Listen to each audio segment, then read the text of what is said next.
All stand, please. Court in Fort St. Lucie County is now in session.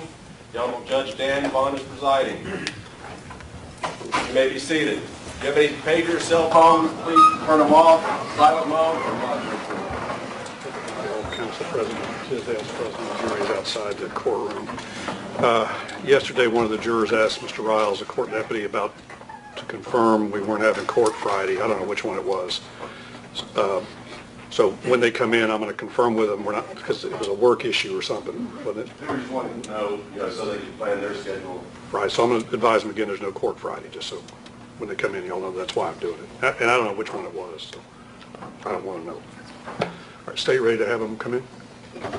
Just a couple of matters. I think maybe it might be advisable to inform them also when you tell them about Friday that there is a possibility that we could bleed into the week of the 12th so that they can make plans for that, again, because of the issues regarding depositions and examinations and more depositions that are going to have to occur in that week off. So it's very possible that if the defense is anticipating a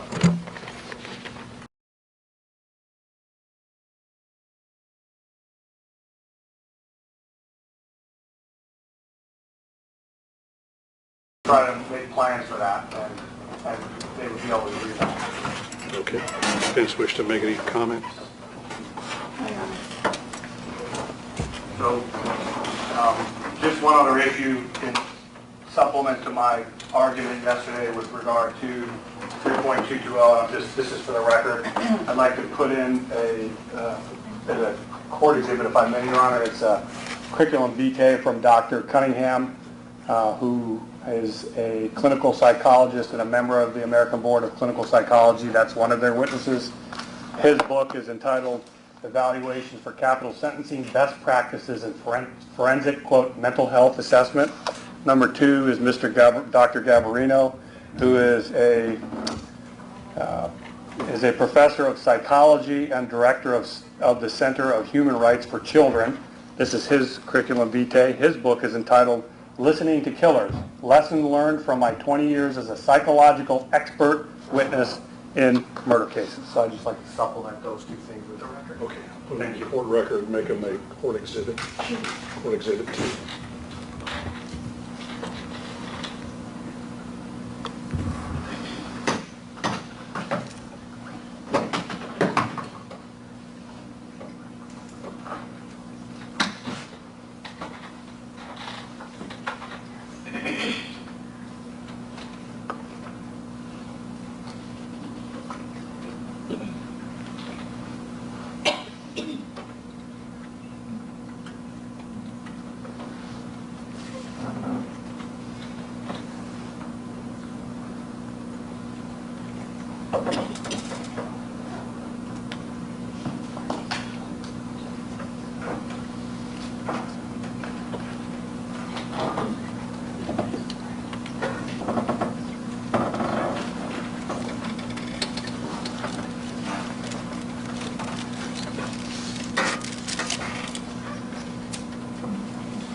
All right, defense ready to have them come in? Yes, sir, Your Honor. No, Your Honor. We just have one preliminary matter that we want to discuss with the court. Judge, first, we'd like to renew our objection to the mannequin being used. And also, Judge, for the record, we'd like to object to the mannequin It's been in the courtroom since yesterday after lunch, approximately 1:15, until today. It's still in the courtroom now. It was in the courtroom during all of the testimony yesterday through all of the witnesses, those that dealt with it and those that didn't. Also, Judge, I'd like, may I approach? Yes, ma'am. A copy has been given to the state, Your Honor, for the appellate record. I'd like to admit these as exhibits to the court record. These are pictures of the mannequin's relation to the courtroom, where it stands, where it's looking.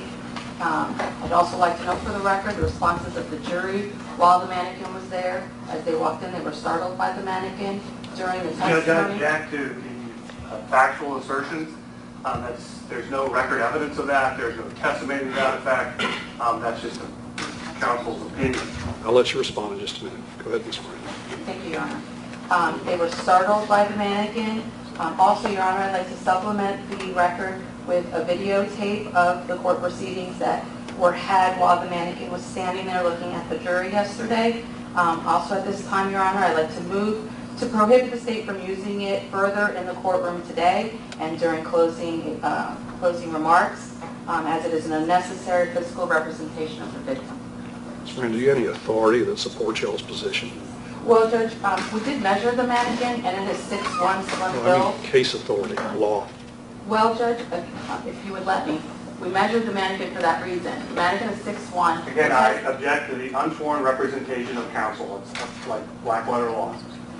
I'll let you respond in just a minute and make a ruling. Go ahead, Ms. Brand. Thank you, sir. The mannequin was measured for the purposes of, Judge, yesterday you stated in court that anything that was used should,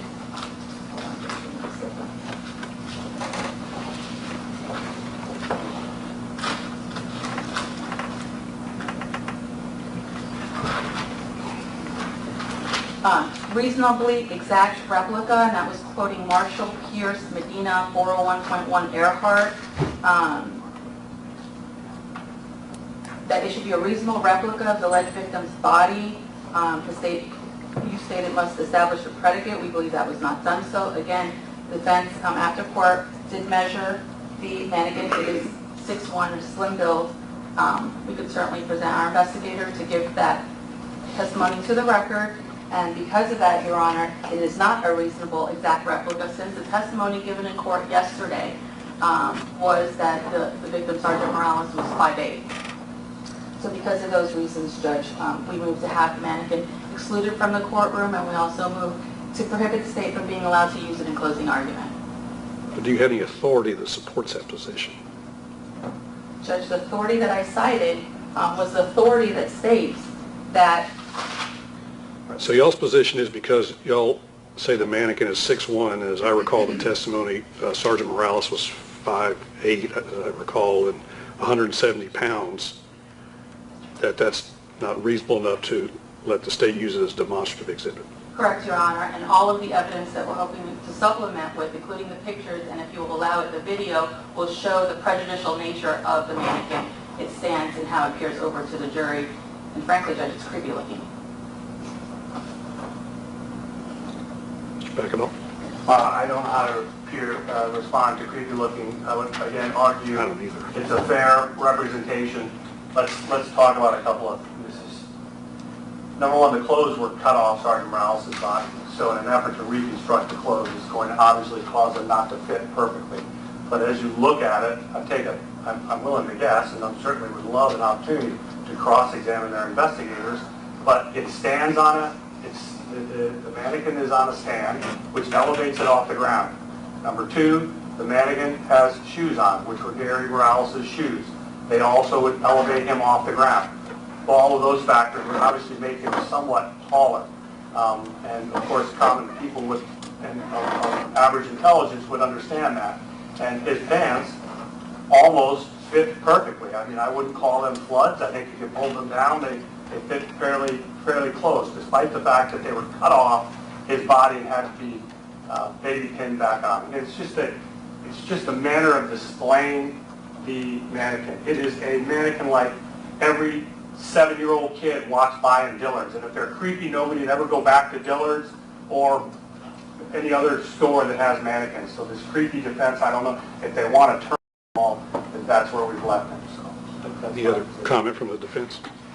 Judge, just as they pointed out, their argument is that this is a demonstrative aid, but yet it sat there not being used through several witnesses yesterday, and it continues to sit there. I mean, I don't know if the witnesses today will be talking about it or relating to the clothing items that have been entered into evidence, but certainly if they're not, then it has no place in the courtroom, Your Honor. Just bear with me, please. I'll make these photographs a court exhibit, make it 3. Yes, sir. You said there was some video y'all wish to? Yes, Your Honor, if you will allow us, we will supplement the record with video. Okay, make the videos courts 4. I'm sorry, y'all already have these pictures? Yeah, I gave her a copy. Okay. Yes, sir. Just I'll take those. Thank you. Make those courts 3. Is that what we're up to? All right, y'all can bear with me just a minute.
regarding this issue, in addition to what I said yesterday, and the authority I relied on, this mannequin is used to display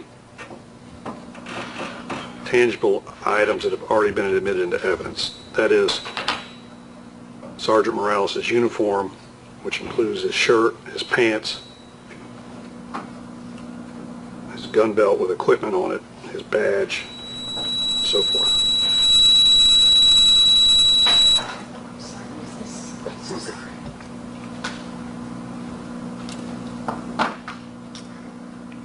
They're displayed on the mannequin here in court, obviously.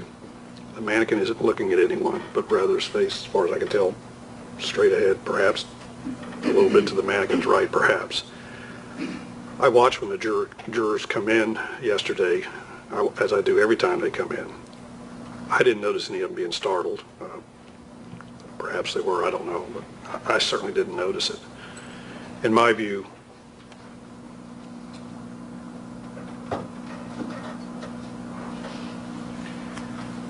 while this mannequin may not be the exact height and weight of Sergeant Morales, as I recall the testimony yesterday from Dr. Middleman, Sergeant Morales, as I recall, was either 5'7" or 5'8" and weighed 170 pounds. Mannequin appears to be a little taller than 5'7" or 5'8", but it's a reasonably fair and accurate mock-up of Sergeant Morales', if that's the right word, mock-up of his body. The uniform seems to fit appropriately. This is used to display items already admitted into evidence.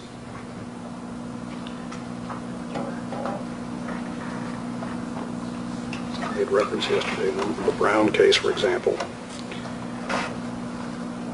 Demonstrative exhibits are permissible where they sufficiently accurate replicas be allowed within the court's discretion. In that case, a styrofoam head was used. The record did not establish any alleged inaccuracy of this replication sufficient to demonstrate error.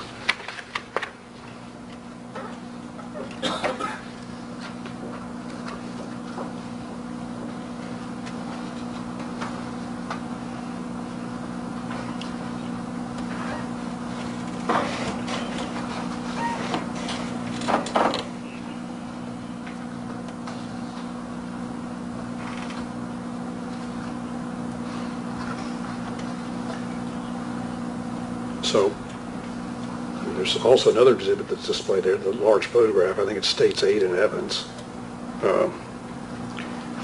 I'll have the mannequin's body turned towards me.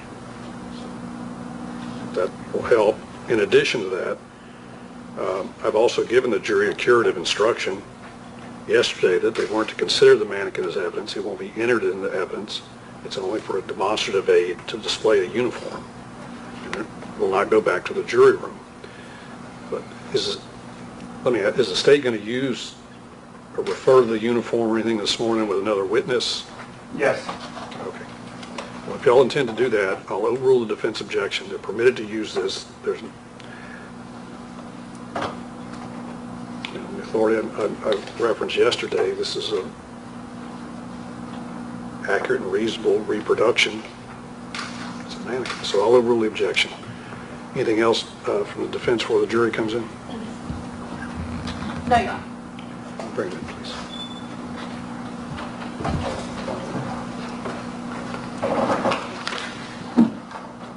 For the record, Sergeant Valentine is turning the mannequin He is now turned towards me. His back is to the jury. To the door where the jury comes in, the jury will be to the mannequin's. That's fine. Thank you, that's fine.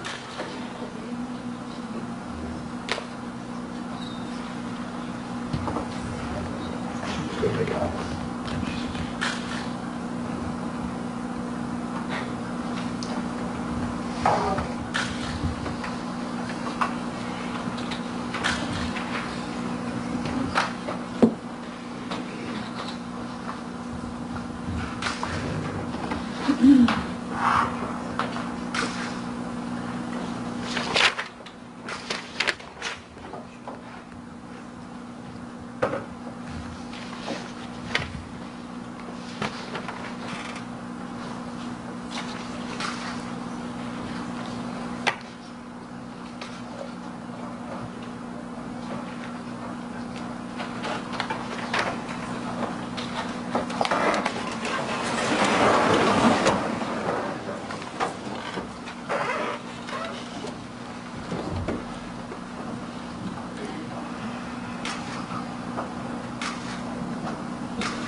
Okay, welcome back, everybody. Thank you for bearing with us. I'm sorry we run a little behind schedule here. Before we continue with the state's case, one or more of y'all may have inquired about Friday. We will not have court Friday. I think I advised y'all that we'll not have court this Friday, so whatever y'all want to do personally, of course, you're free to do Friday. Also, in the event it's necessary, if it's necessary, during the penalty proceedings, if that becomes necessary, we may be running a little over time-wise than we had anticipated. We're going to try and get it done timely, if it's necessary, of course. But I'll talk to you all about that if and when that becomes necessary. Okay, so thank you for bearing with us, Mr. Bengal. Thank you, Your Honor. At this time, the people of the state of Florida will call Kyle King to the stand. Grant King? No, Kyle King. Kyle King coming, please.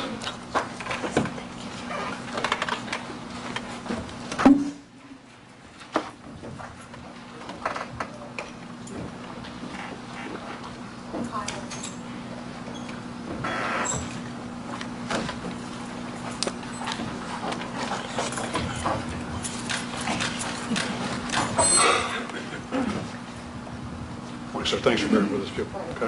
Up here, Mrs. Leslie, I'll place you under oath, sir. Do you swear upon the evidence you're about to give will be the truth, the whole truth, and nothing but the truth? I do. So step up to your left, please.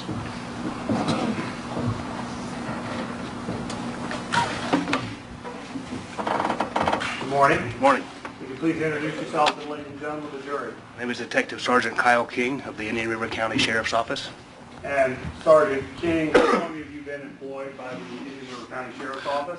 Just under 26 years. I'd like to go through the various positions that you've held within that agency since you started 26 years ago. So can you start us off with basically the first position you held and walk us up to the present day? So I started my career as a uniform patrol deputy, a first responder, law enforcement officer. I remained in patrol until about, I think, 1993, and I became a detective. My first investigative assignment was a detective in the Juvenile Services Division, which meant that I was charged with investigating felony crimes that had a nexus to a juvenile, either a juvenile as a victim or a defendant, and child abuse, sexual exploitation, those kind of cases. From there, after a couple of years in that assignment, I was assigned to the Crimes Against Persons Unit, which means I was a lead detective in charge of a broad range of criminal investigations, felony investigations that involve violence from sexual battery to homicide, the full range there. I did that until 2003 when I was promoted and moved to the Professional Standards Unit, where I was there for about a year and a half. In that assignment, I wrote policy, edited policy, maintained professional compliance for the Sheriff's Office, made sure that we complied with international standards, and was the liaison for all of the accrediting bodies that we were a part of. I'm sorry, I skipped over a 2-year stint in crime scene before I went to professional standards. I was a crime scene detective for a couple of years in between my assignment to homicide and my promotion to the Professional Standards Unit. In December of 2005, I returned to the Crime Scene Unit, which is now called the Forensic Services Unit, as the unit supervisor. Since that time, I have been charged with all forensic operations for the Sheriff's Office, including crime scene investigations, digital imaging, the Digital Forensic Laboratory, evidence, property and evidence function, latent fingerprints, and all field operations. Now, if I jump back into your experience with the agency, you indicated somewhere there in the middle you were a detective in the Crimes Against Persons Division, is that correct? Yes. And as a result of your experiences in there, did you have the occasion to respond to the scene of shootings? Yes. All right, and obviously would that be part and parcel of some of the experiences that you will be bringing to bear on your testimony here today? Of course, yes. All right, then after that, you went into the crime scene unit. Can we assume that your first stint within the crime scene unit saw you investigating shooting scenes? Yes. All right, and did you conduct shooting scene reconstructions during that period of time you were within the crime scene unit? I did. And I know this is a difficult question, but if you had the ballpark for us, how many crime scenes that involved shooting reconstructions would you estimate you were involved in at that first phase of your crime scene experience? Oh, probably 100 or more. All right. So you returned to the crime scene in 2005 and you have been there ever since? That's correct. And as the sergeant of the crime scene unit of the Indian River County Sheriff's Office, how many men or women do you have under your supervision? There are a total of 10 of us in the unit. We have 4 crime scene investigators, sworn officers who do crime scene field work. I do field work as well. We have 2 latent fingerprint examiners, a full-time law enforcement officer who is a digital forensics investigator, and 2 evidence custodians. All right, and as part of the way in which you manage or operate the crime scene unit up there in Indian River County, do you all approach crime scenes, depending on the nature of the crime scene, in kind of a team fashion, if you will? Always. Okay. So you will work with other sworn crime scene investigators in conducting crime scene investigation? Yes, we do. And is it standard practice to rely on the information they've gathered and for you to share information you've gathered? Yes. Now, as the sergeant, what are your general duties and responsibilities overall?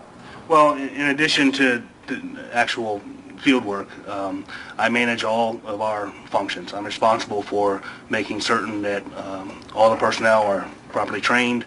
I look forward in emerging technologies and try to determine what our best practices will be going in the future. I do all quality control. I review all of the work produced by the unit, and a big part of the operation is training. We do a lot of training.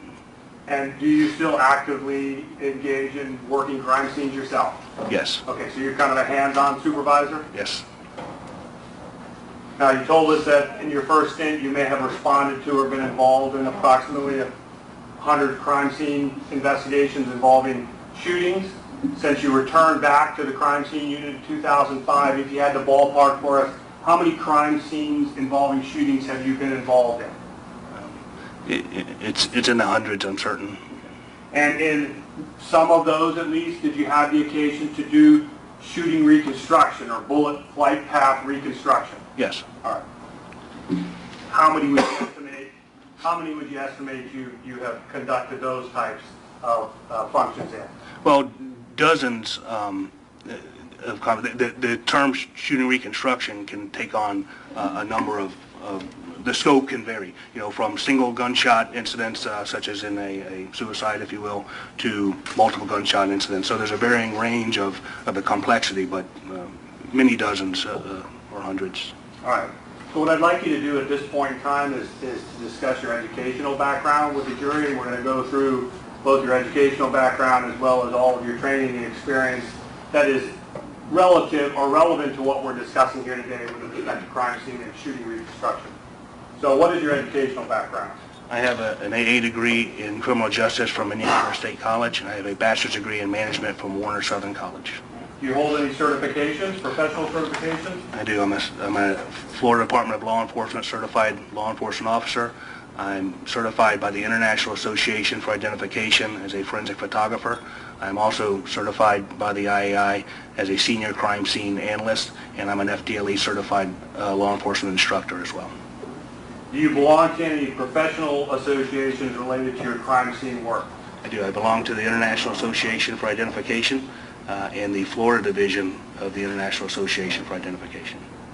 Do you have any additional training or experience with a specific emphasis on training associated with your duties as a crime scene investigator, specifically in the area of shooting scene reconstruction or bullet flight path analysis? I do. I have been to several shooting incident reconstruction courses that are particularly 40-hour course just for that particular topic. The crime scene reconstruction course at the Miami-Dade Police Department's Metropolitan Training Unit. Been to the FBI's crime scene management and evidence collection course. The forensic shooting incident reconstruction course by Michael Haig and Associates, and several others. And then also along the same lines are the bloodstain pattern analysis courses I've been to. I have about 230 hours of classroom hours in that particular topic as well.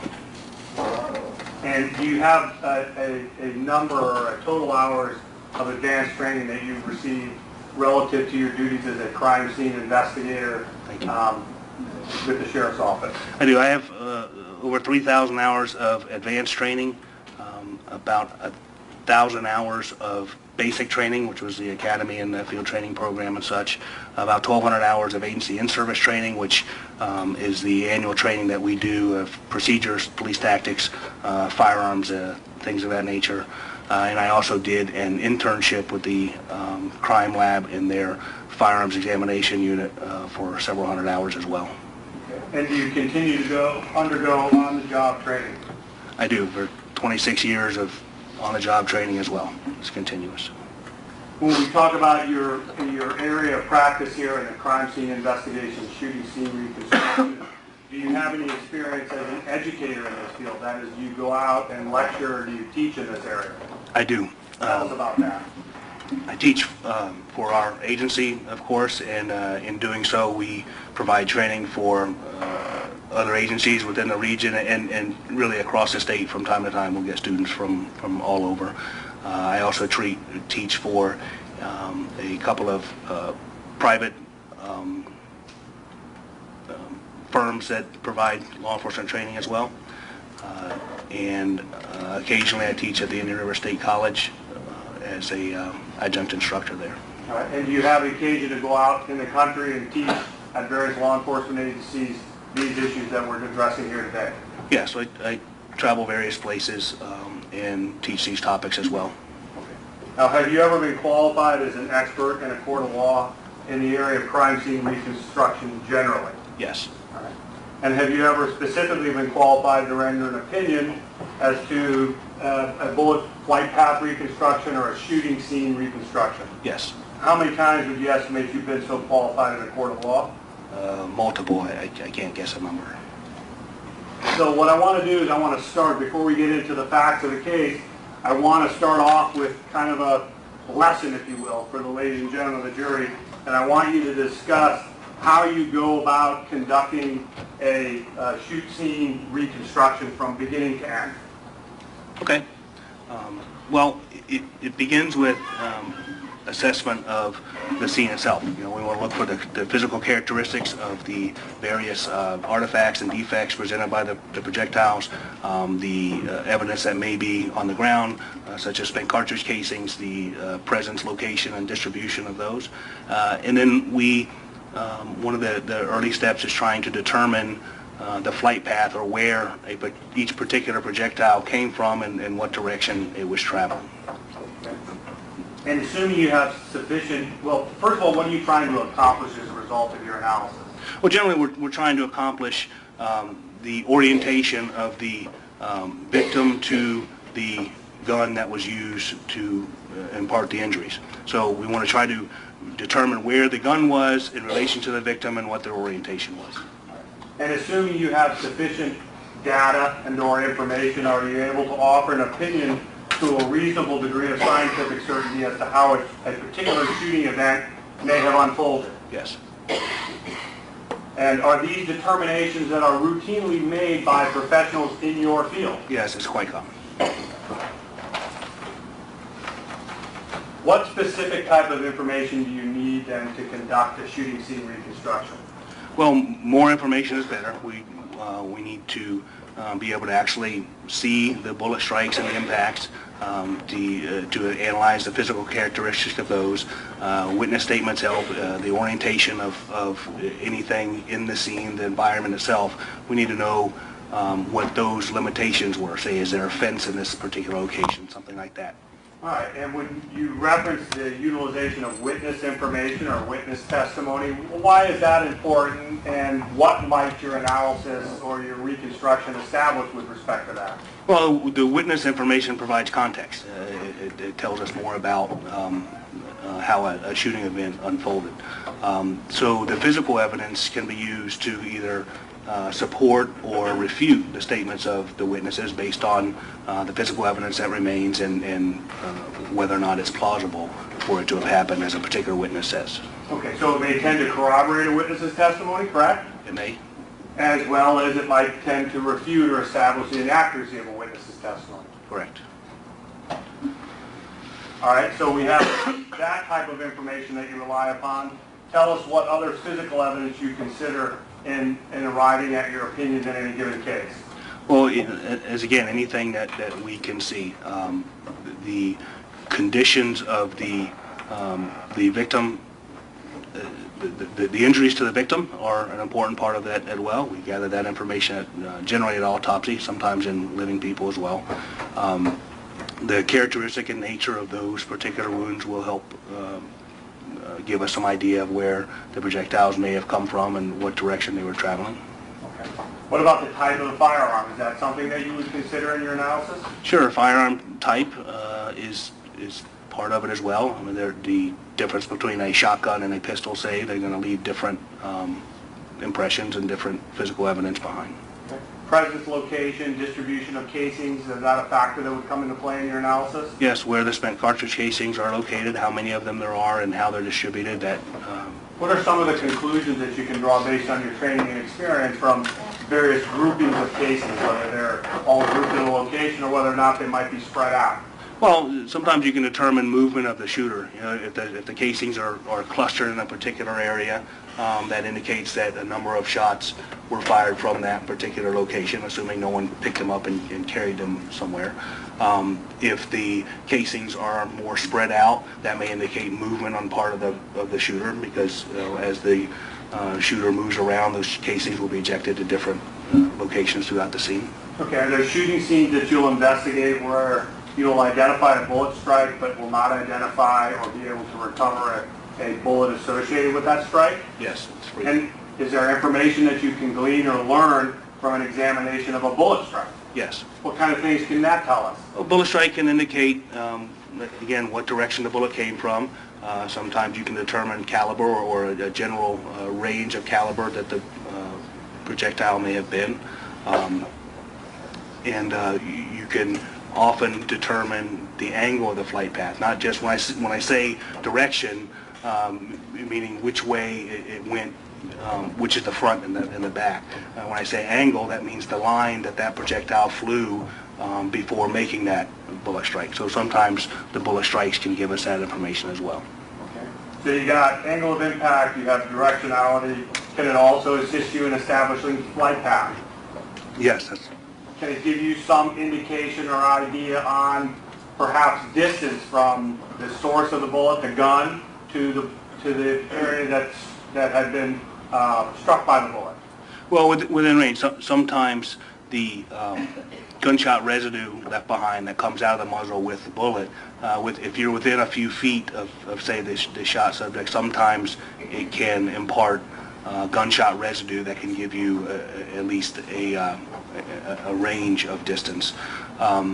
The other way we determine range is by looking at what's physically possible. As you extrapolate that line made by the bullet, the flight path of that bullet, as it gets further away from the struck object, if it's going at an upward angle, at some point you get the line becomes higher than is humanly possible without the person standing on something, say. It becomes too high for a human being to have been standing and actually made that shot. So that gives us the range, the boundary, so to speak, of where this shot came from. Okay, so when you walk up on a shooting scene and you begin your reconstruction and analyzing all of these factors that we discussed, do you initially have the ability to identify kind of a limited universe of possibilities as to how the shooting might have occurred? Yes. Okay. So, why do we say there's a limited universe? What can you do under certain circumstances that eliminate any particular options or viable options?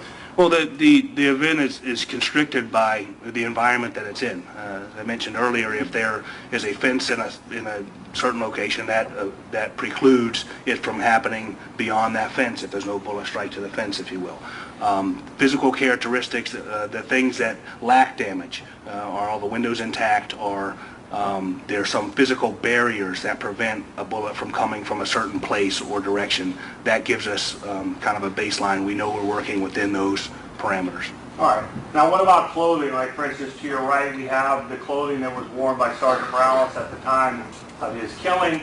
Can the clothing be of some assistance to you as you begin to reconstruct the shooting scene? Yes, sometimes the clothing can present evidence of directionality, if you will. In this particular case, the body armor being worn had an impression in it from a projectile that was able to give us information about the angle and directionality of that particular shot as well. And how do you, for instance, and we're going to look at that in just a moment in relationship to the clothing, but how is it that something such as a piece of Kevlar from body armor could give us some insight on directionality? Well, because it's thick, it's designed to absorb the shock of a projectile, and the modern evolution of those shock plates is that there's a what's called a trauma plate or a shock plate. There's a thicker sheet of Kevlar that covers the breastplate, which is a very sensitive area, and that thicker Kevlar kind of holds the pattern. When the bullet struck it, as in this case, when the bullet struck it, it held the bullet itself, and it held the pattern, which kind of indicates which way the bullet came from. All right. Now, in the course of reconstructing a shooting scene, do you take into consideration the possibility that there could be some deflection or ricocheting, if you will? Yes. Okay. And are you obviously trained to identify the occurrence of that? Yes. And how might that affect or impact your ability to reconstruct the shooting scene, or that, I should say, how do you adjust or compensate for that? Well, we look at the strike itself. In shooting events of ranges such as, in this case, shorter range shooting events, we can assume the projectile took a straight path, because at the distances we're talking about here, gravity has so minimal effect that it's not even measurable. It may only drop a hundredth of an inch, if so. So we assume it to be a straight line, and then we just connect the points.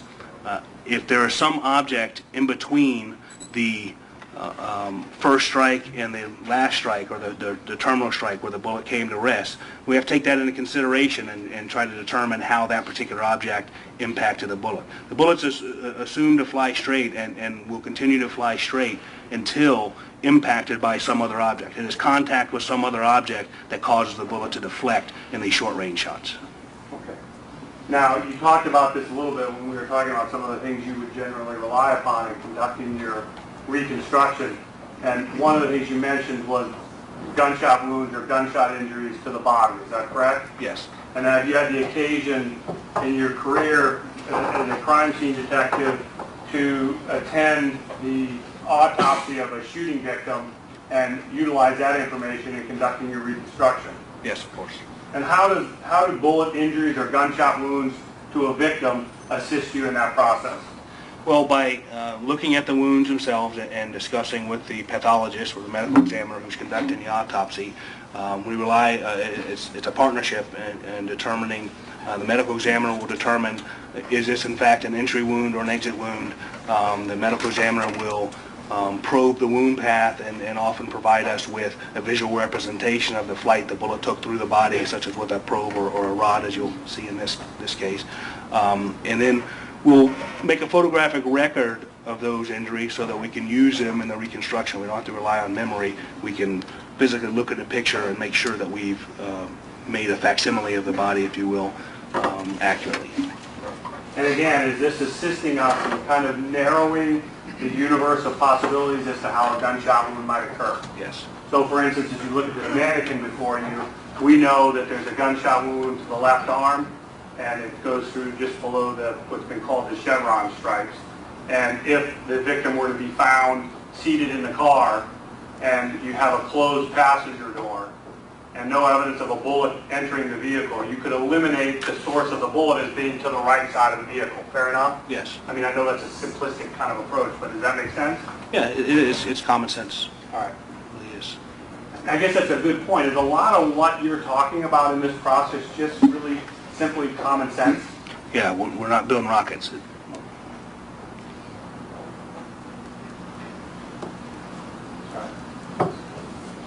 And this information that's gathered at the autopsy, the information that's gathered both by attending and observing the autopsy, documenting through photographs and bullet flight paths and so forth, is this information crucial in your analysis and reconstructing of a shooting scene? Yes.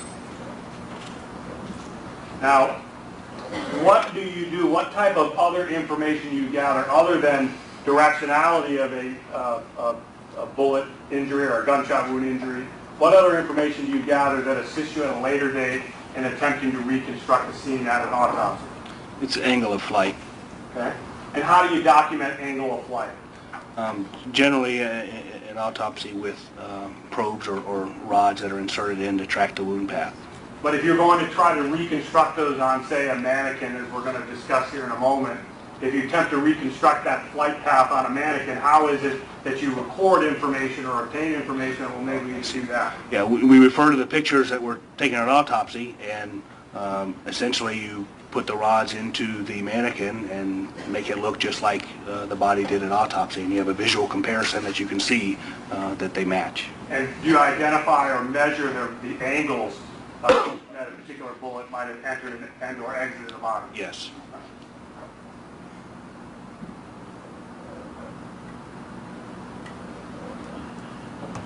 All right, let's talk about some information that might be gathered from the scene itself. When you're working on an object like, say, a vehicle, in this case, a patrol vehicle, what are you looking for? How do you start your examination? Where do you start, and what are you looking for? Well, it starts with, it always starts with a general assessment of the object in question, in this particular case, a vehicle. Start by walking around it and looking for any damage or artifacts or bullet strikes or anything else that may have resulted from the event in question. And then once we identify those particular pieces of damage or pieces of information, we'll set up a plan to properly analyze and record them. Okay. So you kind of, we talked to Dr. Middleman yesterday, and he talked about how he conducts an external examination of the body and then an internal examination. So you talked about a walk around. You then move to the interior of the car. Yes, once we've addressed the concerns on the exterior of the vehicle, we take a careful approach that we don't damage or disturb or destroy things as we go in. So we'll start with the outside, deal with that those items first, and then move our way into the interior. All right. And once you've examined the interior of the vehicle, assuming for the sake of argument that you've got evidence of bullet strikes or bullet contact on the interior of the vehicle, are you able to insert intermediate objects in an effort to try to, such as a mannequin, in an effort to try to reconstruct the location of an individual in a particular place at a time of shooting occurs? We line up the flight paths with the evidence left on the vehicle itself and try to make them fit. Okay. So once you've eliminated, as we narrow our universe of possibilities, once you've eliminated the impossible, you start focusing on the possible. That's correct. Now, in this process, I know you said that we're not building rockets, but are there scientific and mathematical principles that are at play? Sure, basic physics, some chemistry sometimes, and some basic geometry.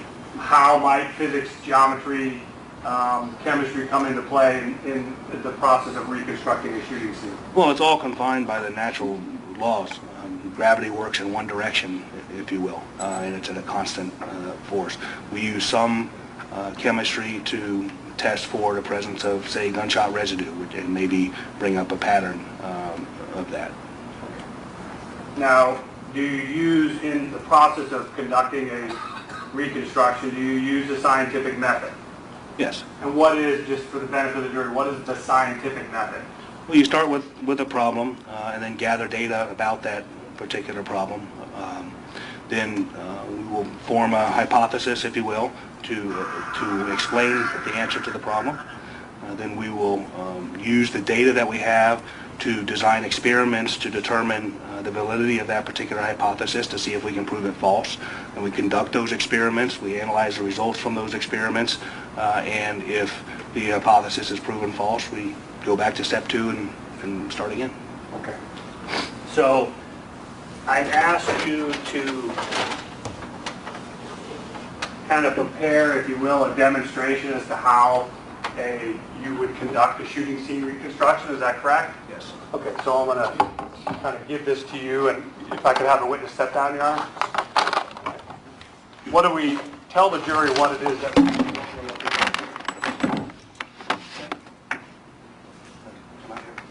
Yes, sir. Make sure you speak up because they have a hard time. Keep your voice up so we can hear you. Yes, sir. This is just a foam core panel that we put a projectile bullet hole into. Let me start with a basic examination of the bullet strike itself. I know it's kind of small, but I can bring it closer if we need it. And if we look at the bullet strike itself, we can get some information from that. I can tell the directionality just by looking at both sides of this, and it's not a difficult concept. All the paper and material from this, the outside surface, is being pushed in that direction. If I spin it around, and you look at it from this side, you can see it's coming out in that direction. All right, and this is actually something you fired a bullet through? Yes. All right, so this is a situation where we actually know how a shooting occurred, correct? So you know the angle at which you fired it? Yes. All right, and then now you can come back and show us how you would conduct a reconstruction. Yeah. All right, so what's the first step? To just identify entrance and exit? Yeah, we're going to identify which direction the bullet was traveling based on the physical characteristics. We're going to look for things such as you can see a little bit of debris down the hole. That's something called bullet white. As the bullet leaves the barrel, it's contaminated with lots of other material. Vaporized lead, gunpowder, gunshot residue, burnt and unburnt powder as well. Any solvents or lubricants that are in the barrel of the gun from cleaning activities and such. There's a lot of stuff in the barrel that gets imparted onto the projectile itself. As it leaves the barrel, it's got all that foreign material on it, and as it first enters some object, in this case this panel, that material that's on the outside of the projectile tends to be wiped off on its way in. And if you think of it, if I had dirt on the end of this rod and push it through this foam core here, it's going to wipe that material off on the entrance side, and that material is not going to be present on the exit side because it's been wiped off on the way in, and the white mark is on the interior when we refer to the exit side. Okay, so let's just stop there for a moment. This is the first step in the analysis. And again, as we talk about narrowing our universe of potential sources or scenarios for the shooting, if we assume this wall goes, infinitely to the right and to the left, we can say absolutely that the shooter was not standing back here. Right? Okay, that eliminates that whole half of the world, if you will. Okay, go ahead. So then, once we've made a determination as to which way the actual projectile was moving, as he said, that sort of eliminates everything on that side of the wall. We know it couldn't have come from that direction, so we're already narrowing down our universe of potential. Then we'll just do a basic exercise of inserting a projection rod to demonstrate angle. We've connected the two points. 2 points make a line. We've now made a line. And we can extrapolate that line out to infinity if need be. And in this particular position, by the time we get to the back of the room, it clearly can't be, it has to be somewhere between here and there, not just based on the fact that there's a wall there, but it's too high for a person to have done it unless they were standing on some object. Okay. So first, as we turn this to the side, that gives the jury a kind of a perspective of the angle, if you will, correct? Right. And it also gives us the perspective that it's going to be from right to left and slightly down. Yes. Okay. So again, just as you've indicated, again, eliminating the universe of possibilities, this shot could not be fired by somebody standing on this side of our infinite wall in your position, correct? That's correct. You can run this line, anything to my side of the line created here is out of play, out of consideration for this particular shot. Anything on the other side of the wall is out of play as well. So now we're dealing with that area out there. Okay, go ahead. What were you going to show the jury? So then just as standard practice, we always want to take measurements of the actual line created. This is a simple inclinometer. It says it's a forensic inclinometer, which makes it more expensive, but it operates the same. And you just apply that, take a picture of that, document the angle. That gives us the vertical angle. To get our horizontal angle, we simply use a string and a plumb bob. We'll align this with the rod itself, and then we can just hang a plumb bob here and take our measurement like so. Right? We just want to make sure that we're not, we don't want to rely on just looking at it because you got to get it just right. So we just use a plumb bob and make the measurement. Okay, so again, as we begin, because we get the vertical angle, and just so I'm clear, the vertical angle is this angle, is that right? Okay, up and down. So as we, again, continue in our eliminating our universe of possibilities, as I get farther away from that rod, it becomes more difficult for me to get the gun to shoot at that angle, correct? Yes. I can show you that really quickly.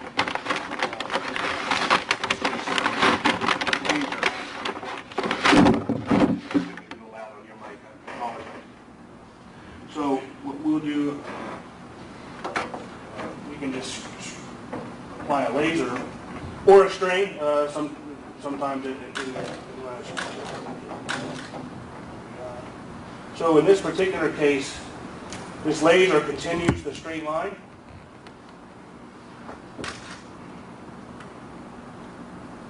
And you can literally see anywhere, yes, anywhere, if I can have this laser hit my hand, I can just draw this out. By the time I get to here, it's not really reasonable much beyond here that I can actually reach it and make the shot. You will be beyond that, as you know. Okay.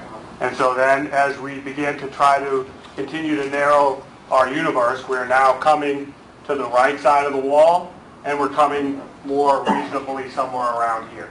That's correct. That's the shooting reconstruction. Somewhere within that range of what a human can reasonably be expected to accomplish without flying or jumping. Okay, thank you. If you want to.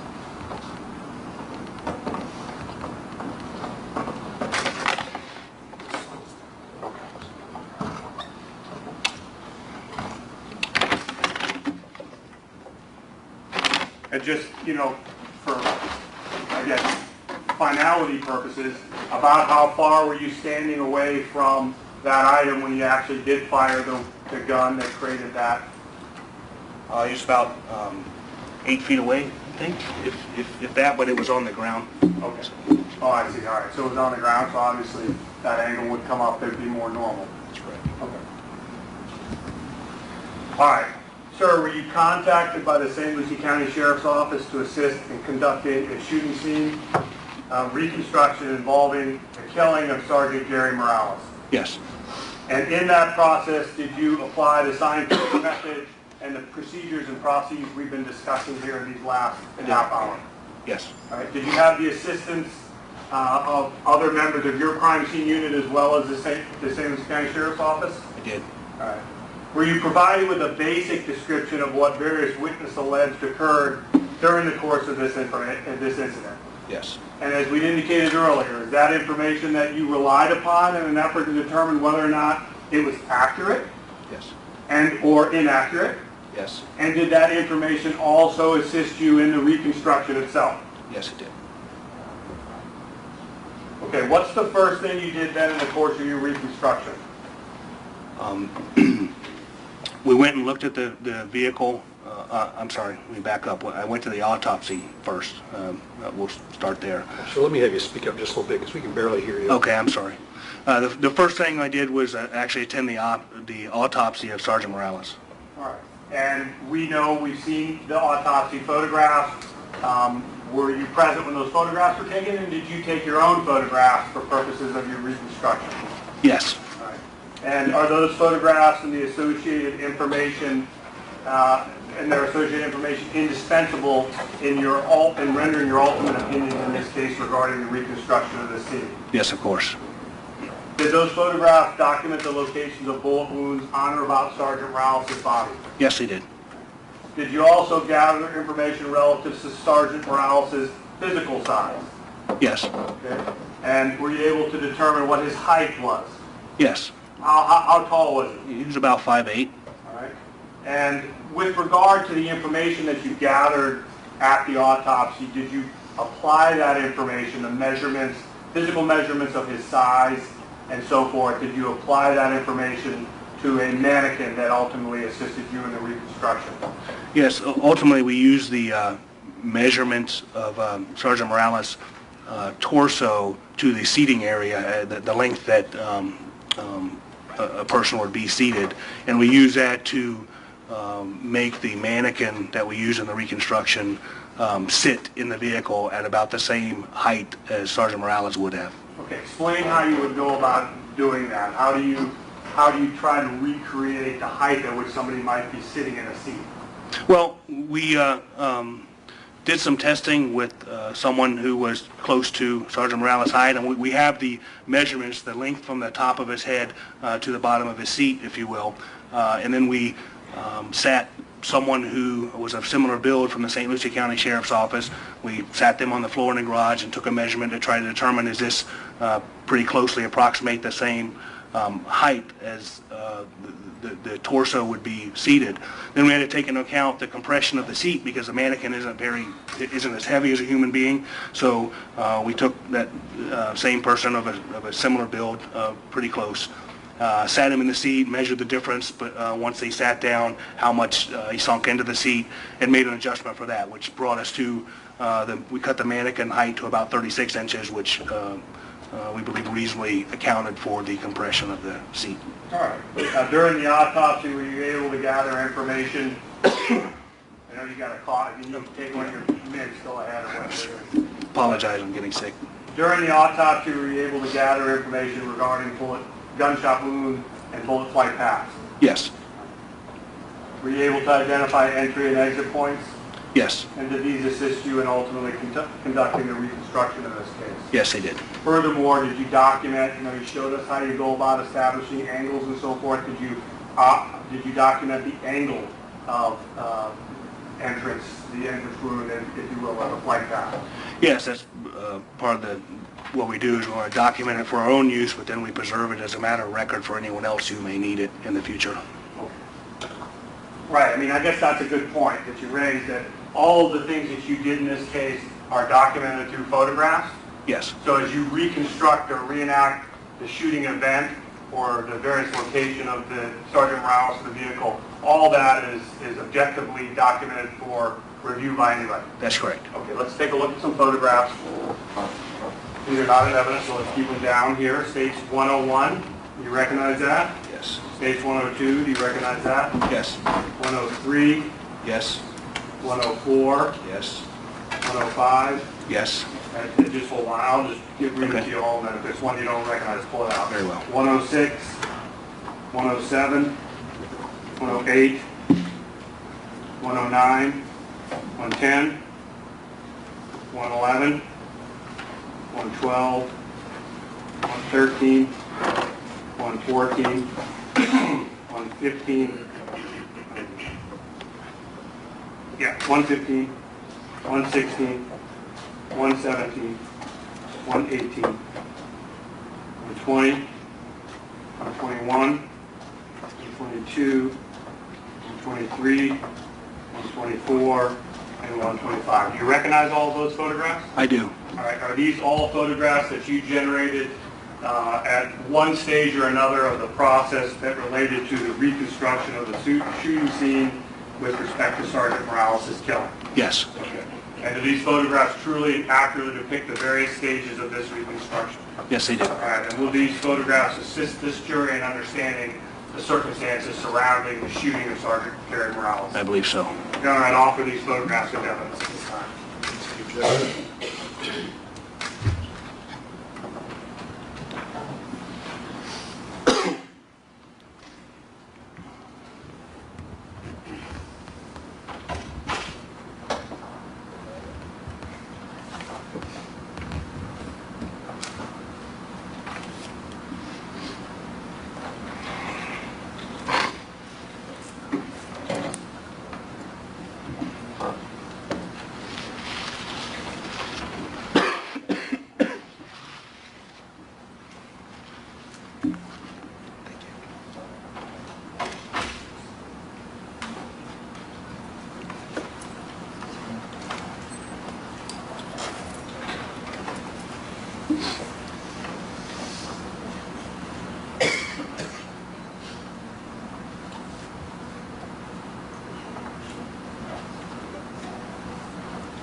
objection. State's Exhibits 101, 102, 103, 104, 105, make sure I got it, of course, correct, 111, 112, 113, 114, 115, 116, 117, 118, 120, 121, 122, 123, 124, and 125 will be admitted to evidence.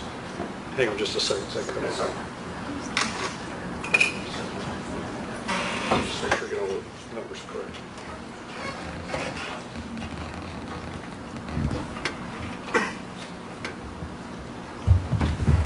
Uh, 106, 107, 108, 109, and 110 also additions be admitted without the objection. With the court's permission, I'd like the witness to step down. Yes, sir. Okay. Sergeant King, if you come down here, again, I would remind you, because you're going to have this, the screen will be up. These folks back there have to hear you, so try to keep your voice up a little bit for us, all right? Sure, that might be helpful, but then I want to make sure they hear you too. So you have to project no matter what.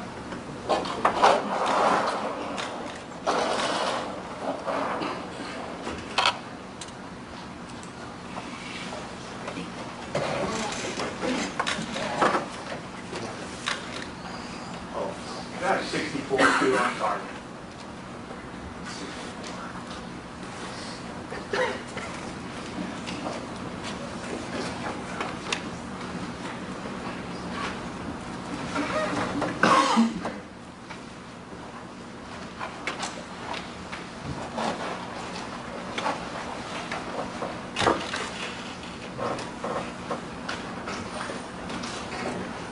In the course of the Reconstruction, did you also create, or did your agency create a diagram to assist in this process?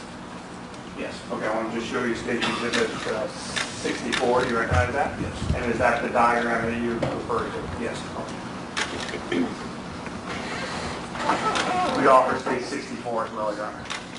Let's have the objection. Okay. Objection be admitted to State 64.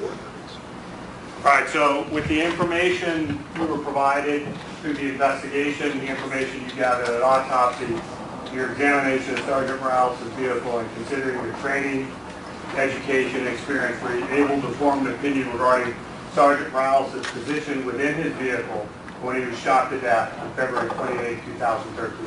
Yes, I was. I'm going to start, and what I'll do is I'll call out the number for the record, and it's going to be State's Exhibit 101. What are we looking at here?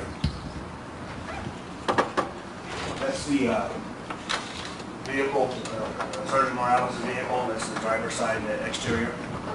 Now, you indicated to us that as you begin your reconstruction, you essentially do a full examination of the exterior of the vehicle. Is that correct? Yes. Tell the jury where in this photograph or anywhere on Sergeant Morales' vehicle you saw any evidence that it had had any contact, had been in an accident or rammed another car, or any contact of any sort with another vehicle. There was no indication on the vehicle at all that it had been in a crash or contacted anything else. Okay, so no broken taillights, no broken headlights? No. Okay, that the push bar wasn't smashed, dented, crunched? No. Okay.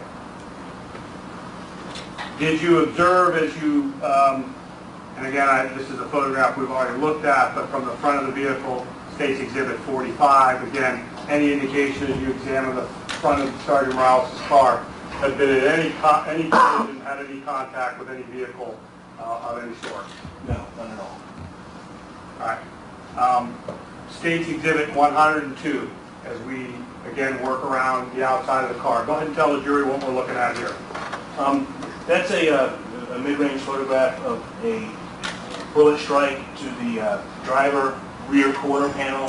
That's just below this is the fuel fill door here, just below there is a bullet strike. All right, I'm going to take you to 103, which is a close-up of that, correct? Yes. Okay, so now go ahead and tell us what, based on your training experience, we can learn from this particular bullet strike. Well, this particular strike appears to have impacted the vehicle at about a 15 degree angle downward, and about less than 5 degrees off of the surface itself. So By example, if this stream is the side of the vehicle, that means that the strike came in at an angle left to right of less than 5 degrees, a very shallow angle, came from here to this direction, and then ricochet out. When you did your little experiment for us, what was the angle, the vertical angle that shot was at? Do you remember? I don't. Okay, sorry. All right, that's fine. When we talk about, when you demonstrated how we would, as we got farther away, it made it more unlikely that the shooter would be further back, or the source of the bullet would be further back. What can you tell us about that principle as applied to this particular bullet defect? Well, by the time you get back to about 40 feet from this vehicle, that line is more than 10 feet off the ground. So if I were to show you the diagram we referenced, which is State's Exhibit 64, what is this kind of telling us? This shows, this is a 10-foot reference pole.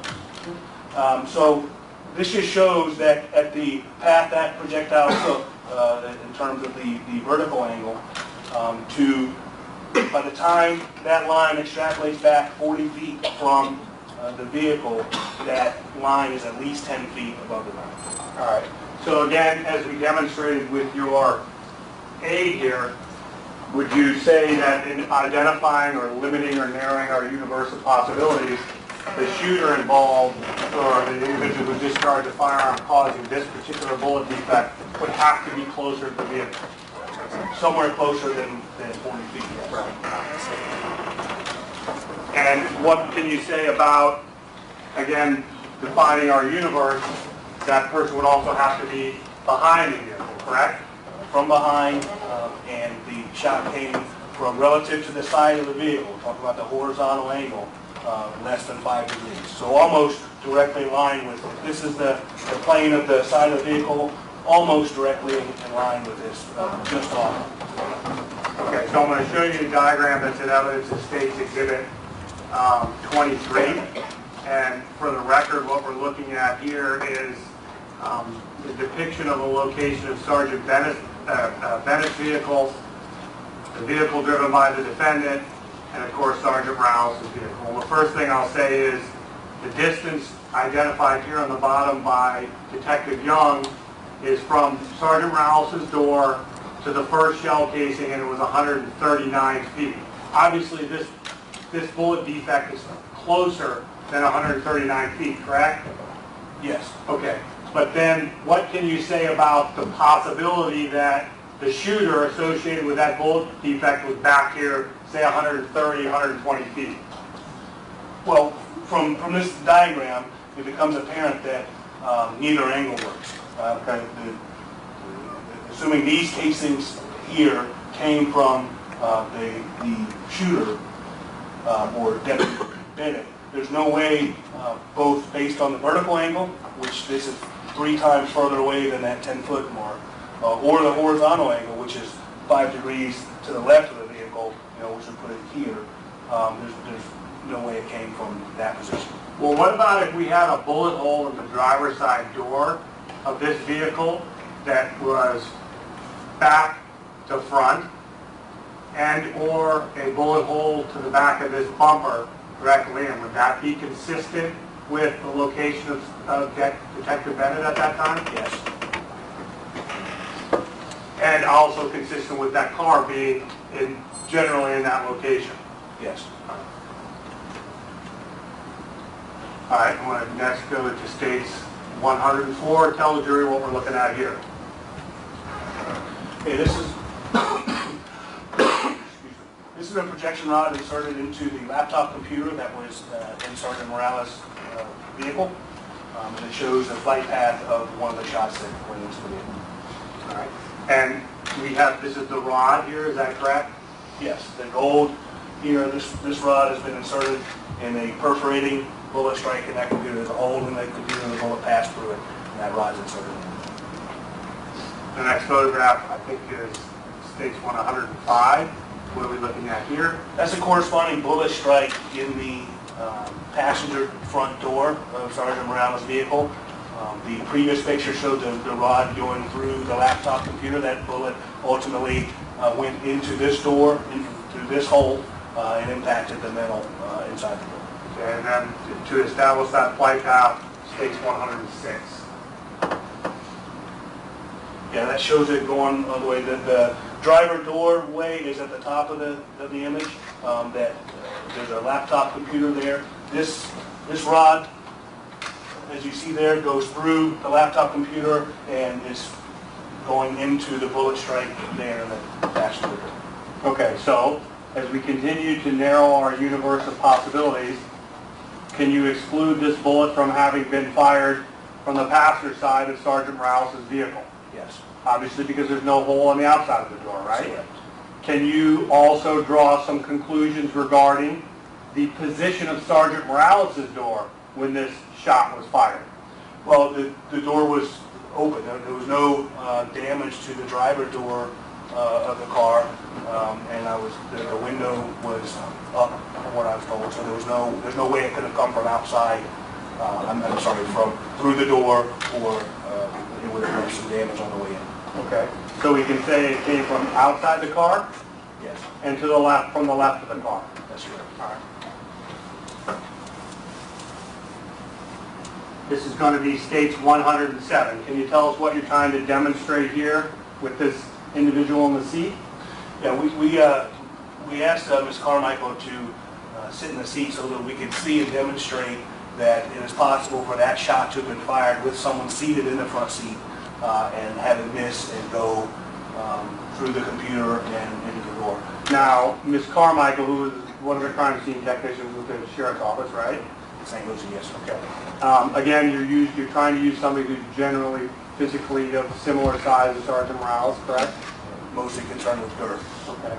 And as you look at this particular photograph, if, for instance, we were to say that she were to be, let's assuming all the shots had been fired and Sergeant Morales was leaning over to the side as he was discovered and leaning to the right, head back, in that position, could that shot have been fired through the car without striking his body? Yes. Okay, this photograph demonstrates that. Yes. All right, let's go to State's Exhibit 108. Tell us what we're looking at here. This is a bullet stag to the upper middle dash. I think I've got close-up, State's 109. Good. Tell us what is unique about this particular bullet strike and what effect or impact that had overall on your reconstruction. Well, this bullet strike, clearly went in here and it went through the dash assembly and ended up over by the heater core on the passenger side. But what's unique is that if you see this striation, this mark on the upper, above the hole, this dashboard has a protrusion, a protrusion that's got a concave surface under it. So what this mark indicates is that this is the point of first contact with the bullet, and it essentially guided the bullet right down along that concave surface and pushed it right into that hole, Okay. or creating that hole. So when we talk about the reconstruction, and I go back to your demonstration here with the laser, if a bullet is deflected downward to give it the appearance of, that would give it the appearance of coming from higher up, correct? Correct. All right, so you have to adjust or compensate for that in your reconstruction. Yes. How do you do that?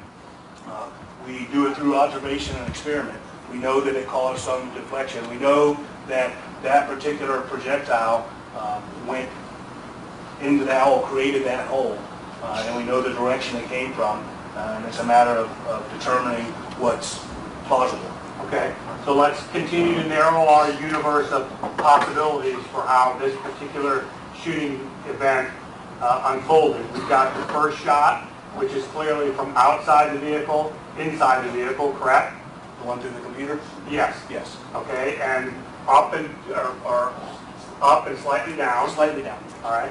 What about this one? Where would the shooter have necessarily had to have been standing to cause this particular bullet defect? Well, this came from outside the driver door, if you will, somewhere out there. Okay. And above or below? Above, yeah, it's going downward. It has a general downward flight path, so yes, it's coming from above and going down. Again, door must have been open, Yes. and the window must have been, well, the door must have been open, and the window must have been up. There was no damage to the window, and I was told the window was up. Now, as it relates to these two bullet defects that we've looked at, can you tell the jury what you did in an effort to try to identify their flight or demonstrate their flight path? Well, we used a projection rod, just like I did on the example here a moment ago. We inserted a projection rod and aligned it with the entry hole and a point of secondary contact inside the dash assembly. And excuse me, that put it pressing hard against this protrusion here, the top of the dash, which was skewing the angle somewhat. Okay. And then how were you able to demonstrate that for photographic purposes so that the jury can get an idea what the flight paths actually were? We used a laser, just like I did here earlier. We put the rod in, put the laser on the end of it, and documented that laser with a photography. Okay. Show you State's Exhibit 109. And does this demonstrate kind of the laser as you believe it would have come into contact or the point of contact with this bullet? Yeah, this is one done a little later. That red dot shows the laser where the bullet first struck the dashboard and came from. And then State's 111. Go ahead and tell us what we're looking at here. These two laser lines that you see here coming out of the driver door, the one at the bottom is attached to the projection rod that was passing through the laptop and into the passenger door. So as you see, it comes out the side. They're slightly downward, but almost horizontal.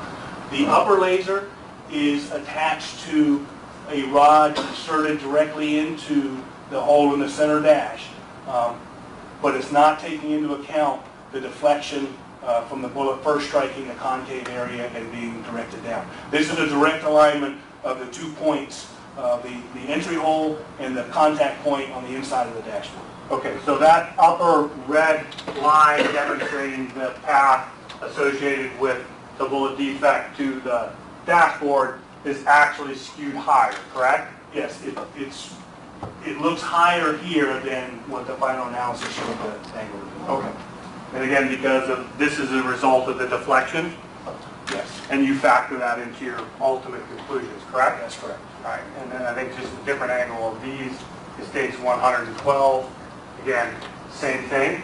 That's the same laser, just from a different point of view. Okay, so if we were to adjust, and we'll get to that in a moment, but if we were to adjust this laser, the upper laser down, the gun would be somewhere in this universe of possibilities? Yes. Okay, and this particular shot here would require the gun to have dropped down somewhere in that universe of possibilities. Yes. Right?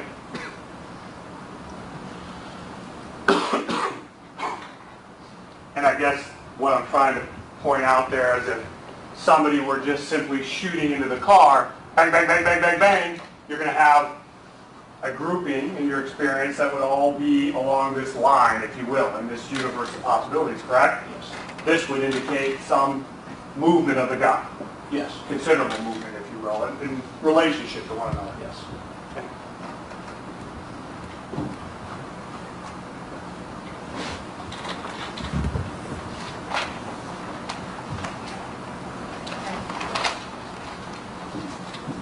All right, now did you reconstruct we talked at length about the fact that you went to the autopsy. Did you reconstruct the bullet flight paths discovered at the autopsy on a mannequin? Yes. All right, and we've already talked about, you had a full mannequin, right? Legs and the whole 9 yards? Yes. And what portion of the mannequin did you end up using and why? We only use the upper torso, just the physical constraints. The mannequin, the legs were not useful. They were too hard to move. Essentially, they were just in the way. And we only needed the upper torso. All right. Did you utilize any articles of clothing in this process on the mannequin that was worn by Sergeant Rouse or any articles of his uniform, if you will, in the reconstruction of this shooting event? Yes, we use the body armor. Okay. And first I know we talked about this for a moment. I'd like you to, if you could just step over here for a second. First, I'm going to show you.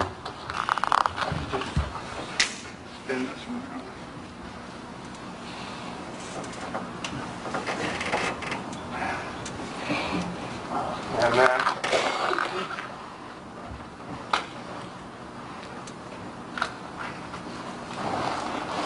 all right, with regard to the mannequin is dressed here. There's a bullet wound right here, center of Sergeant Rouse's chest, correct? Okay, and underneath is the vest, but we've kept this portion of the vest out. With regard to the vest that exists underneath the mannequin, did you put that vest on your mannequin in an effort to reconstruct the shooting scene? Yes. All right. Detective Young talked to us about it a little bit, but what can we tell regarding directionality of this particular gunshot, bullet defect? You can see that it's coming from the left side of the body. It's coming from left to right as worn, from right to left as you're looking at it here. And you can see the fabric kind of pushed to the left. You can tell that it came from my side of the room. Okay, and that is the same directionality that all of our gunshot, our reconstructions are indicating here, from left to right, correct?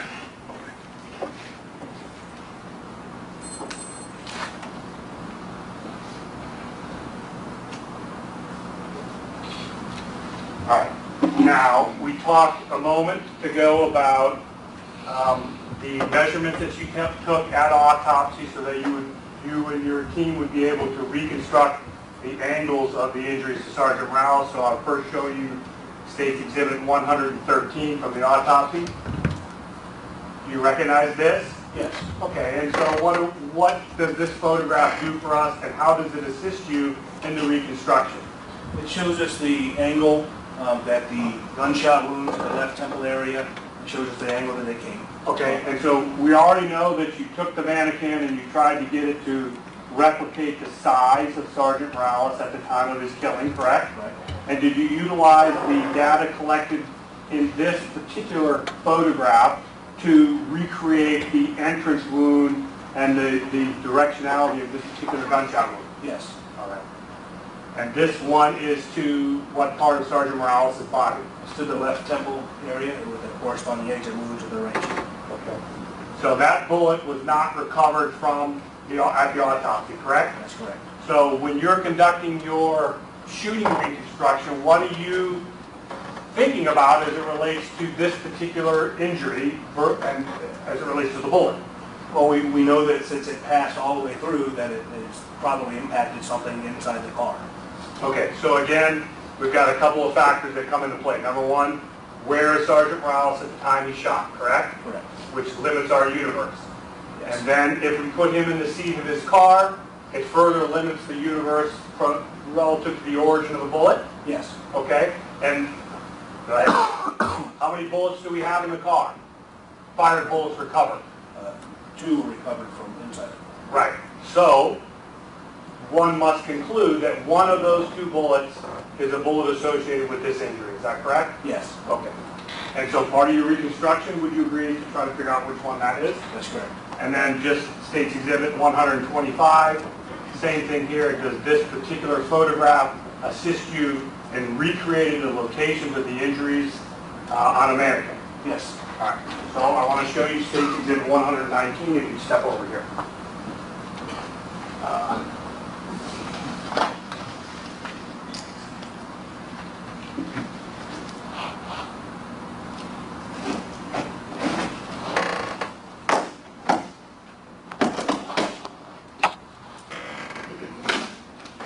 You recognize this? I know it's got some paper in here and so forth, but do you recognize what's in here? Yes. Okay, and what is this? It's the mannequin that we used during our reconstruction. You want me to offer it evidence State's Exhibit 119? Didn't have any objection to voir dire? Yes. Without objection, State's Exhibit 119 will be admitted into evidence as 119.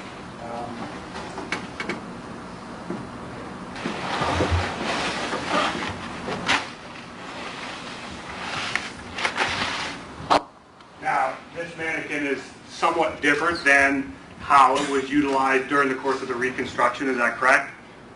It's disassembled right now. Okay, right, okay, fair enough, but there's also something that's not on the body that you all used during the course of the Reconstruction, right? According to the body armor? Yes.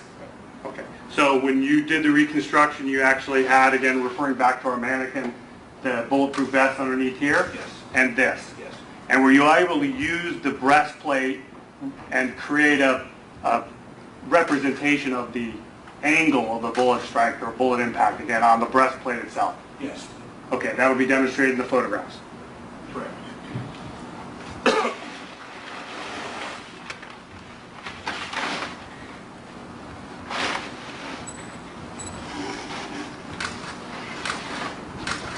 All right, what I'd like you to do for the benefit of the jury is explain, basically what we're looking at here. Okay, these, the three projection rods that you see still in the mannequin, this one represents obviously the gunshot wound to his left temple. This one represents the gunshot wound to his throat, which went into the right scapula. It was recovered during life-saving efforts at just under the shoulder blade, I was told, so that projectile had remained in. And then this wooden stick here represents the injury to the left biceps, and that projectile was recovered from within the bicep at autopsy as well. Okay, and again, if we go back to the utilization of this breastplate, but this would have been on his chest at the time? Yes. As well during the course of your recreation? Yes. And did you have a dowel that was in that indicated the flight path? Yes.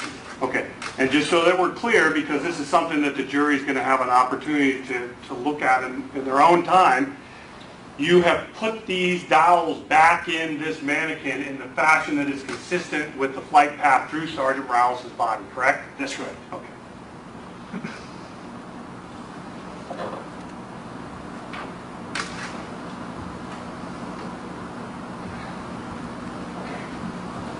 So let's go ahead and take a look at your reconstruction.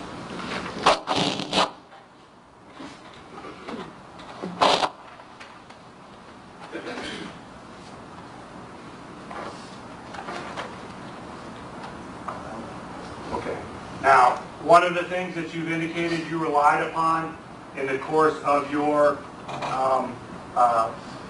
reconstruction is information provided by other sources, correct? Yes. And that is something that you, as an expert, will regularly rely upon in creating a shooting scene. Would you agree? Yes. Okay, so were you informed that the window was up? Yes. All right. Were you made aware that witnesses indicated that the defendant was observed shooting as he approached Sergeant Morales' door? Yes. All right.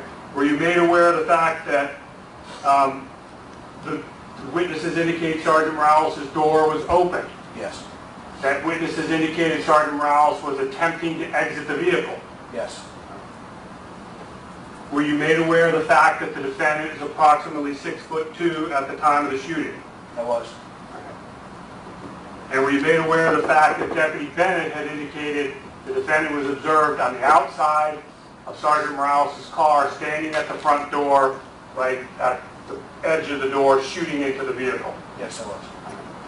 And were you made aware of the fact that witnesses indicated Sergeant Morales was slumped back in his seat to the right when found by law enforcement officers and paramedics? Yes, I was. Okay. Considering all of those facts, coupled with your analysis of the evidence in this case, do you have an opinion regarding the position and location of Sergeant Morales in his vehicle at the time he was shot by the defendant in this case? I do. Okay, let's take a look at State's Exhibit 114. Tell us what we're looking at here. This view shows, if you look down from where at the rear of the vehicle, as the driver's door is open, we've got the head portion of the mannequin secured on a pole, a boom, if you will. We aligned the through-and-through shot, the shot that went through the temple and exited the right cheek. We have that aligned with the bullet hole in the dashboard. Okay. Tell the jury why that doesn't align with the bullet hole in the computer. Well, from when we were told that Sergeant Morales was found slumped over to the right, over the center console, if you will, had putting the head at a low enough to align that particular wound with the bullet strike to the computer and the dashboard and the passenger door would have put his center of gravity outside the car. He would have fallen outside the car. It's an immediately incapacitating wound that would have caused him to spill out of the car rather than. So where we are in the shoot, again, the way we present these photographs is not meant to suggest the order of shooting, correct? No. Let's take a look at stage 115. What is this angle here? What are we looking at here? That's an overhead view of the same position of the mannequin head. So again, just because there's no body attached to the head at this stage, it gives the impression as if the head is a considerable distance out of the car or leaning at a considerable angle. But would that be consistent with, as somebody's attempting to exit the vehicle, stepping out and obviously putting their head out? Yes. Okay. State's Exhibit 116, again, same from above, is that correct? Yes, it is. It's the same orientation, just from overhead. Now, again, because you learned during the course of your investigation that the defendant was 6'2", did the St. Lucie County Sheriff's Office assist you in securing a stand-in for the defendant, an employee of the St. Lucie County Sheriff's Office of similar shape, size, and build as the defendant? Yes. Okay, and this is a law enforcement officer with St. Lucie County, I was correct? told so, yes. All right. I'm going to show you State's Exhibit 117, and I will preface this by saying these 117 and 118 are photographs that have been identified by Detective Bennett as being consistent with what he saw when he rolled up on the scene. So go ahead and tell us what we're looking at. Here we use a model stand-in to demonstrate a possible position that would account for this particular flight path, this wound going through Sergeant Morales' head and into the dashboard.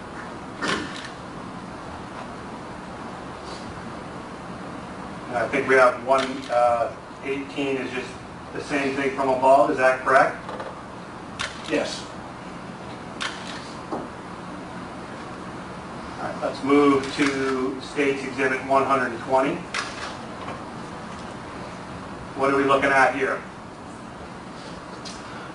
This is a view from the rear of the vehicle. I had the mannequin, I was trying to orient the mannequin so that you could see what is a standard motion of someone getting out of the car. And what I did was I asked several people that were there to sit down in the car and just get out of the car and let me watch you. And everyone, just a natural reaction, a natural mechanism of exiting the car is to push the door open and put your left foot to the ground like you're on your way. And I had a variety of people do that. We started slowly, and then I said, well, do it with some urgency, like you're in a hurry to get out of the car. And on all those occasions, this is the process, I took photographs showing. So the photograph on the left, I just had someone on my camera as I tried to arrange the mannequin because it was difficult to do without me holding on to it in the machine. All right, and so I put up here next to stage 120 with you and the mannequin, stage 121 with Ms. Carmel attempting to exit the vehicle, correct? And as we look at the gunshot wound associated with the dowel and essentially the back of Sergeant Morales' arm, where would that be basically on Ms. Carmichael? Well, right in this general area here. Okay. So as we stand, assuming you're in this universe of possibilities here, where would the shooter have necessarily had to have been standing when that particular injury is inflicted? Well, this orientation, he would have been standing towards the rear of the vehicle, down the driver's side. Okay. And again, as we go back to what we talked about earlier, there's a bullet defect back here just above or by the gas cap, right? That's correct. Okay. And so we've got That's coming from back to front, correct? On the same area. Slightly down. Yes. This gunshot wound, back to front, slightly down, Yes. correct?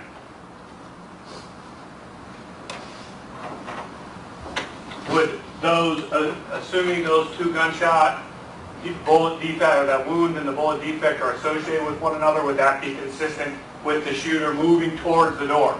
Yes.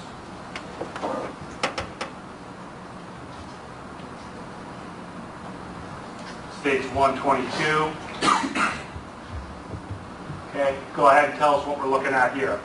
This is an overview of the mannequin in the driver's seat, showing all of the projection rods, showing all of the injuries with the mannequin seated in the front seat.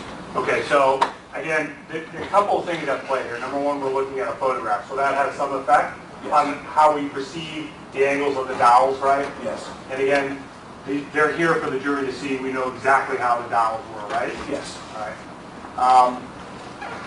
You can't quite see this. Well, what are we looking at right here? That's the rod going into the shock plate, the polymer shock plate. I think I have another States 123. Okay, yeah, it's a little bit better. So this, you talked to us about the flight path associated with this, back to front, slightly down. Yes. What about this one? That's left to right, slightly down. Left to right or right to left? Well, it's coming Yeah. from where I am. It's Okay. coming. It's left to right as he is seated. Right to left as viewed in the photograph. Okay. All right. And again here, same thing. Yes. And to the head, same general thing. Yes. And again, if we were to, I think we can go 124, I think is just another angle, right? Tell the ladies and gentlemen of the jury what we're looking at right here. What does that reflect, the red dot? That's the actual bullet strike after it left Sergeant Morales' head. It went and struck the dashboard there, that little red dot. We used a laser to point to that area of the dash. Okay. So taking into consideration your educational background, your training, your experience, all the facts that you considered in this case, that's the information and the data gathered from the autopsy, your examination of the vehicle, the bullet defects within the vehicle. I'm going to ask you the following hypothetical, and I'm going to ask you if that is consistent with your findings, okay? I want you to assume that after a brief car chase, the defendant abruptly stops his vehicle, causing Sergeant Morales to take evasive maneuver and slide past him to the front and to the left of his car. As Sergeant Morales attempts to get out of his vehicle, he opens or kicks open the door, reaching out to exit the vehicle, at which time the defendant, armed with a .45 caliber Glock, approaches from the rear of the car.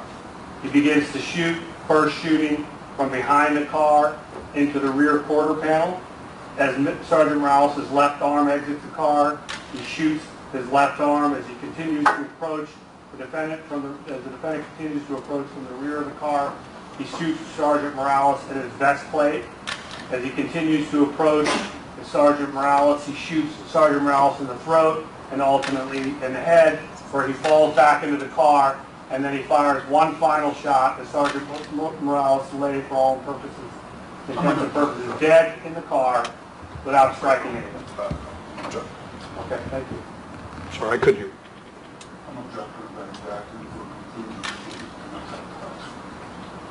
Why don't y'all approach, please?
Look at Sergeant King where I left off. I don't need to repeat the hypothetical, do I?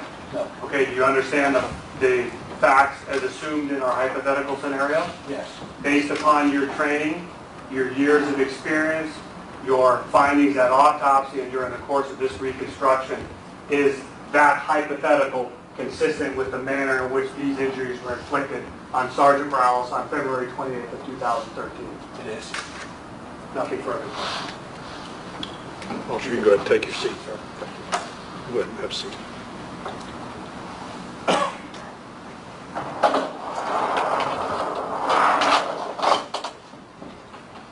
Anybody need to use the restroom or anything over there? A couple of you do? Okay, I'm sorry. Let them use the restroom. I'll bring them over. All right, I'll have y'all step in the jury room. Please don't discuss the case. We'll have you back shortly. Okay, you can leave your notepads there.